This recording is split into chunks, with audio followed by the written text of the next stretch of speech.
Dick Gregory, who was the keynote speaker of East City Coalition's lecture, often wrote and spoke of the atrocities and genocidal attempts on black people. He shared his feelings with Detroit Black Journal on the Atlanta child murders, interferon, and U.S. involvement in South Africa. You've often said the Atlanta tragedy has to do with fiendish experiments. Why do you feel this way? Well, from simple deductions and knowledge of past activities that this government's been involved in, and just a common God sense. One, when you go back and check the annals of this type of murder, nobody has ever been able to snatch 29 and get 29. We've always had somebody get away. There's nobody that's gotten away. And plus, I'm a black father, man, and I grew up in a black neighborhood. And the easiest thing to snatch in your car is not a 16-year-old black boy. Okay, so now we told constantly that whoever it is, and remember, they're working in one little space. They're not even using all of Atlanta. Okay, this is one little area.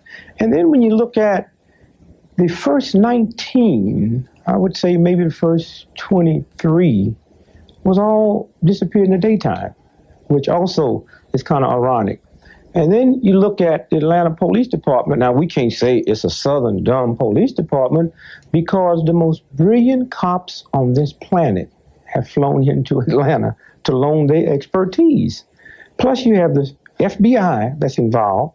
Now, we look at the FBI who solved the crime in El Salvador. Some nuns were shot. I mean, they don't even work in that country. And they say, just send me some dirt from where they was found.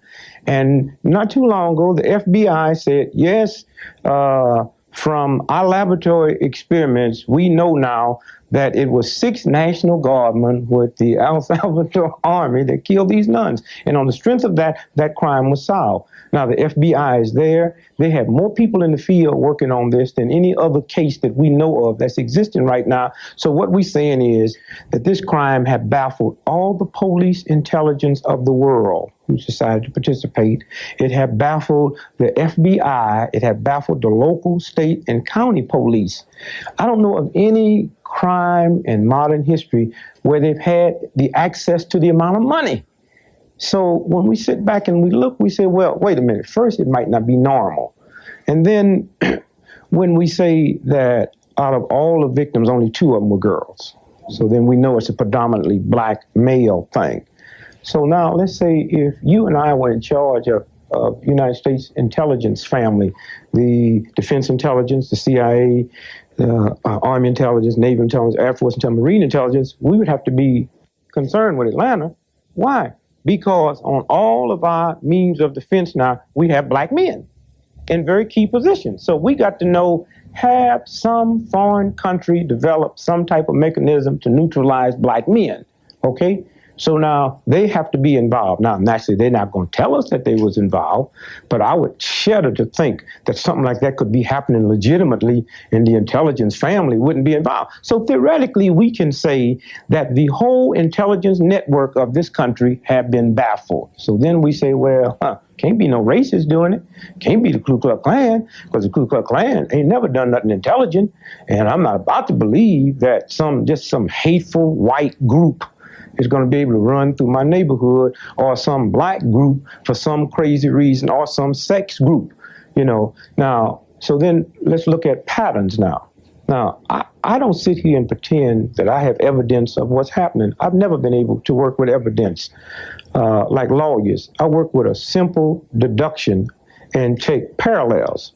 Okay, let's go now to the United States government, who 40 years ago injected syphilis into 400 black men.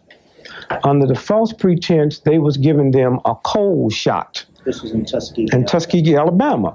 Okay, now, that was not the Ku Klux Klan. Not only was it the United States government, but the Department of Health, okay?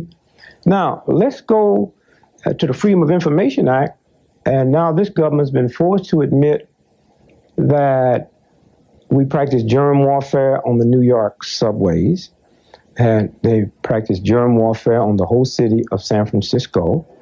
There's a fantastic case that's in court in California, in the Northern District Court of Northern California, where Leo Ryan's family, his wife, is suing the United States government because in congressional hearings, the CIA have admitted that they was in Jonestown, during the Holocaust over there. We also know that the number 2 man in the State Department was in Jonestown during the time that all that happened.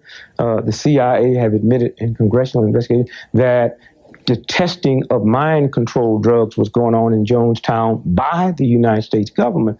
So when we look at the pattern, let's look at the CIA. We find out one day that the CIA tested LSD on one of their own members, white. Okay? Now, when you sit and you think that the CIA have to admit that they did secret testing of LSD on their own members, what would they do to other people? So now when you look at the government's past record of what they have been involved in, now we go back and we look at Atlanta.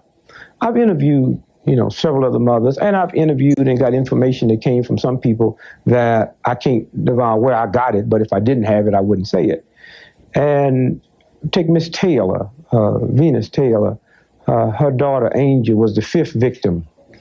She was found tied to a tree, bottom lip removed, left ear gone, pair of white panties stuffed in her mouth. The autopsy showed raped gently, whatever that means.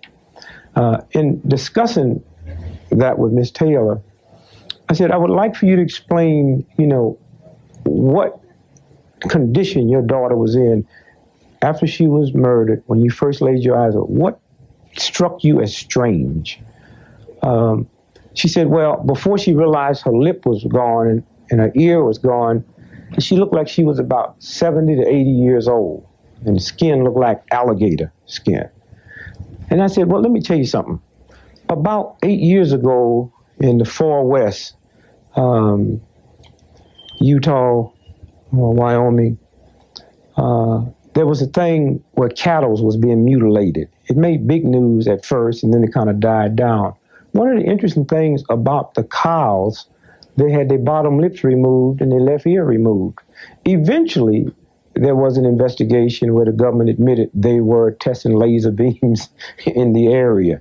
And so what I'm saying, I'm looking at parallels. Now, let's go back to the Atlanta police for a minute. Now, I had been in Atlanta, and I had gotten reports to the fact that even the special task force that was assigned to this really didn't do that much on the job and on the scene work. It was basically in the office.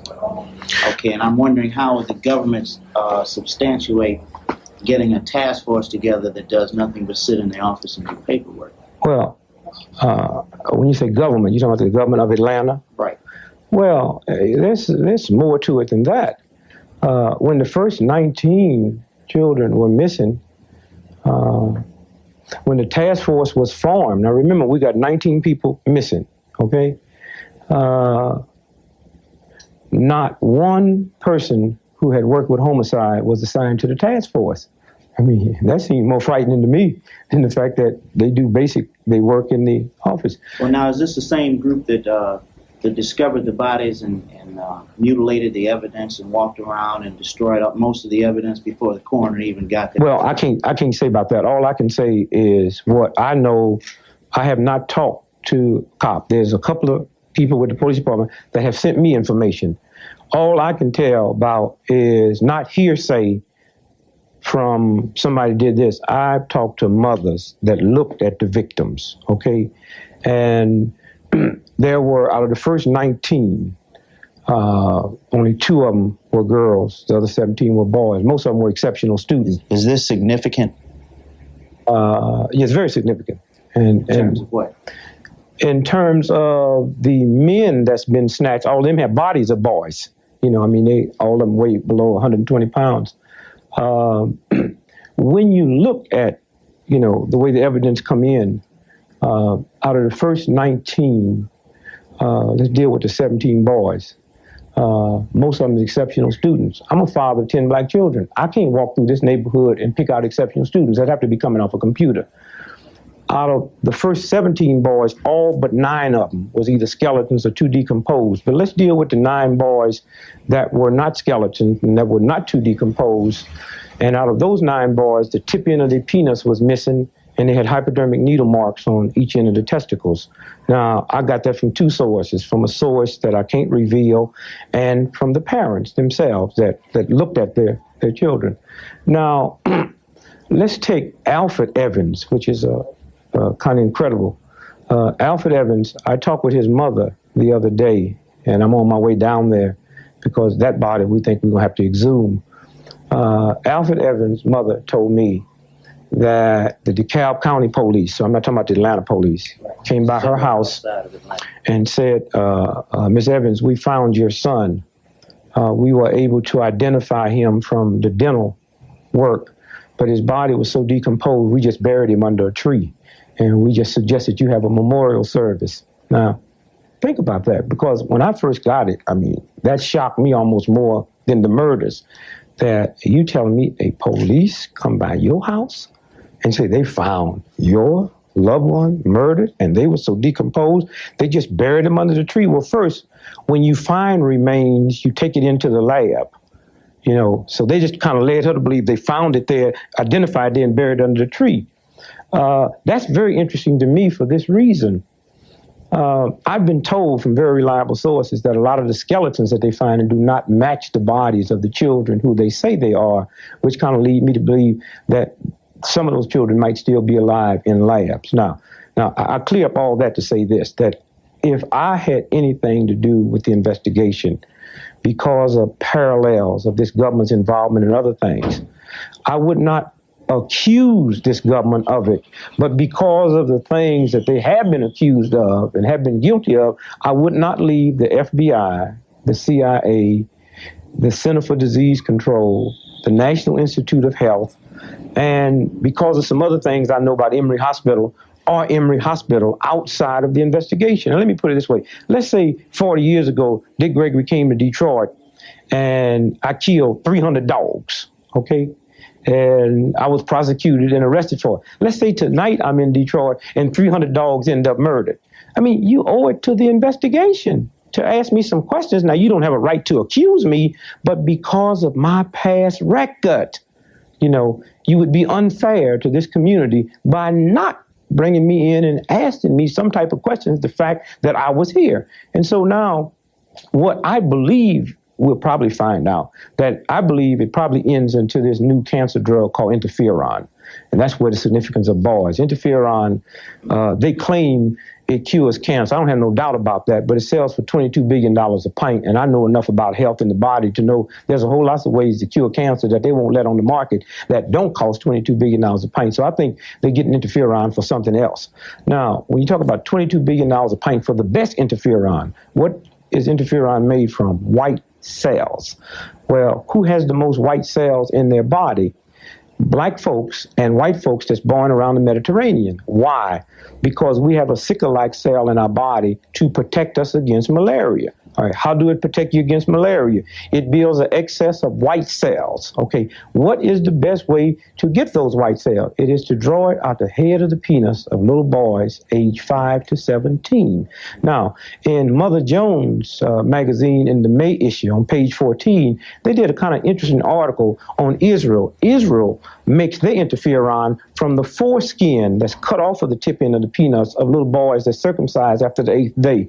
What would be the basis for extracting from the penis as opposed to any other part of the body? I have no idea. I have no idea whatsoever. But I mean, we know that if they... It seems to me... If they want to tap some spinal fluid from you, they go into your spine, okay? Correct. If they want to tap some fluid out your ear, they go into your ear. If they want to tap some out your cartilage, they go into your knee. So I'm saying I'm dealing only on basic God intelligence. That evidently it must be a reason that it comes out the penis, the best, and no place else. I know if they want to run a good test on your blood count, they cut your finger and they take a smear out the blood of your finger. If they want to give you a blood test, they go here. Now there's other places they can get blood, but evidently the best place that anybody's ever had blood taken from them, it comes out of here. But you can get blood out of my ear, you can get out my eye, you can get out my booty, you can get out my toe. But the best place seemed to come from here. Now, I don't know enough about why they take it from here. Now, I know if they couldn't get it from here, they go someplace else. And so I'm saying, I don't know. All I know is from what I've been told from the people that know, they say that's the best place to get it. If black women and black men have sickle cell, why would the best sickle cell come out of the black boy? Evidently, it's something about that location of the penis. Now, it might be because the zinc is located there. It might be that when you draw it out of there, more is produced. I have no idea why. I'm saying when you look at the pattern fits. And then until someone can go in and investigate that and beyond a shadow of a doubt say that's not true, that's the angle I would go. There's other terrorist activity going on around the country. Do you think that the Atlanta atrocity is isolated case, or that there's a trend around the country to this effect? No, I think it would be isolated. Yeah. Really? Yeah. What would your reason be to support that? Because it's happening in one community and it's happening to one group of black folks. It's happening to poor, uneducated black folks, and I don't think that's no accident. There are many theories about the Atlanta child murders. Noted author Dick Gregory seems to think that there's a medical fiendish experiment going on and gives enough substantial evidence to really indicate that. Certainly, if it had happened 40 years ago with the Tuskegee sharecroppers, it could happen today. And surely with all the cover-ups of Watergate and Abscam, this country is well versed on conspiracies and keeping them covered. Mr. Gregory has a good point. I was in Atlanta in January when only 19 were missing. There are still some pertinent questions unanswered. When the search parties found the first 2 missing bodies, the homicide squad stepped in the area, mutilating the evidence and moving the disposition of the bodies before the coroner got a chance to investigate the scene. The coroner who sued later dropped the charges of negligence. Why? When I was on the search party, an act of sabotage by one of the white officers assisting the search group was noticed. The officer turned the group back, informing the group that a private hunting club grounds had been searched. Upon checking the information with group leaders who had maps, not only was the officer's information erroneous, but he had no authority to turn the people away. Councilman Langford of the Atlanta City Council then informed me that this kind of sabotage is ever present. When talking, the mothers of the murdered children described the disposition of the children's bodies as parts missing and bodies looking strange and mutilated. For children to have been missing at least a month before being found indicates that to abduct the children in their own environment, it had to be a person that someone would entrust. A place for storing the children had to be established until their demise, and then transporting them to a designated spot indicates the work of a conspiracy involving more than one person. Are the Atlanta authorities hard-pressed to label a killer? They had the most sophisticated homicide personnel on the case and did paperwork all day. Black people must take these statements and weigh the facts and circumstances to aid in their own survival and conclusions. It seems that in the next decade, we'll see a continuing effort to organize the black community around black unity, and the East City Coalition of Detroit will serve as a catalyst in this regard. Who is responsible for the deaths in Atlanta? Many theories have surfaced. Probably the most controversial theory is the one put forth by political activist Dick Gregory. All them black children down in Atlanta.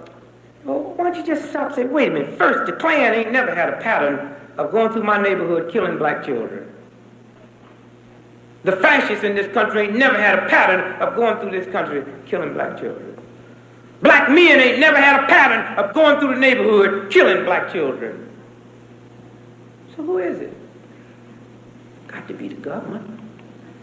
They've had patterns of doing crazy things.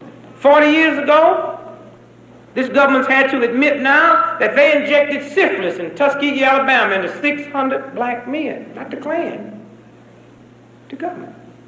Under the false pretense they was testing out a cold shot on them. The CIA's been forced to admit that they practice germ warfare in the New York subway. They've been forced to admit they practice germ warfare in the whole city of San Francisco. So this government has a pattern of doing funny things. Now the patterns are very interesting in Atlanta. First, out of the 17 boys, all but one is exceptional student. Very bright. Now the Klan can't walk through my neighborhood and pick bright, because they say all niggas is dumb. I don't know black folks that can walk through the black community and determine who's the bright child and who's not. That's coming off a computer. Every one of those children have been snatched between 3 in the afternoon and 5 in the afternoon. Whoever's doing it is so cool and got it so together they don't even have to wait for nighttime to fall. I spoke at the National Institute of Health the other day, and I accused them of being the National Institute of Death.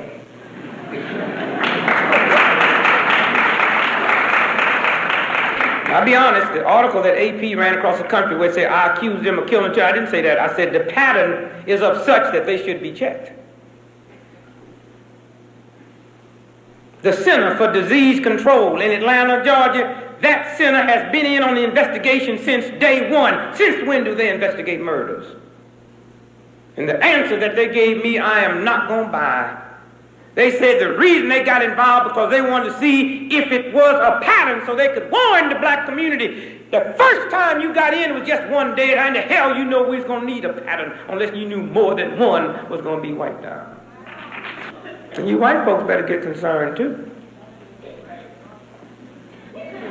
Because if they decide to go down there and wipe out blacks, then that same group come in white neighborhood and start wiping out whites and leading you to believe I'm doing it and leading me to believe you doing it, then they got us where they want us.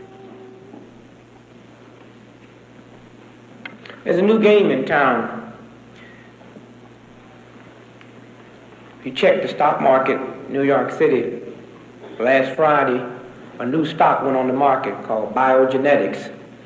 And they never had a company sell as much stock in one day as that company did, because the new game in town is cell manipulation, baby. That's the new Monday. And when you're dealing with that, you got to find somebody to manipulate. Now, I don't know what they're doing in Atlanta, but I know what I'm seeing don't look right. And I know when I go to Washington, D.C. and say that there's a possibility that the government might be involved, I said it Monday at 12 noon, and Monday night they claimed they got the first break in the case. Little black dude that's supposed to have been in jail in Florida, supposed to knew something about it. Well, I don't know, but if I had the head investigation, I would start first dealing with that new thing for curing cancer called interferon. Costs $22 billion a pint. And it's made from blood. But you got to get a whole lot of blood. 90,000 quarts of blood will only give you like 3 grams of interferon. Another theory put forth by Atlanta's District Attorney, Louis R. Slayton, is that there may be 8 to 10 killers involved in the murders. He has speculated that as many as half of the murders may not be related to any of the others. There's also the issue around Atlanta's black public officials who are losing credibility with black people on one side, and on the other side being hit by capitalist elements who never wanted them in office in the first place. You can tell me, and I can understand that perhaps deranged racist minds are killing the children. I don't know. That may be the case. But you can't tell me that my mayor, who is a black man, couldn't stand up and open his mouth and say, Atlanta, something's wrong. Uncle Tom and Uncle Sam are the same person. Recently, Roy Ennis, national chairman of the Congress of Racial Equality, announced that more than one killer is involved and that he has a witness who knows one of the men who has killed at least 6 of the victims. However, the suspect was questioned and there wasn't enough evidence to make an arrest. And so the search continues as voices from all of our communities cry out.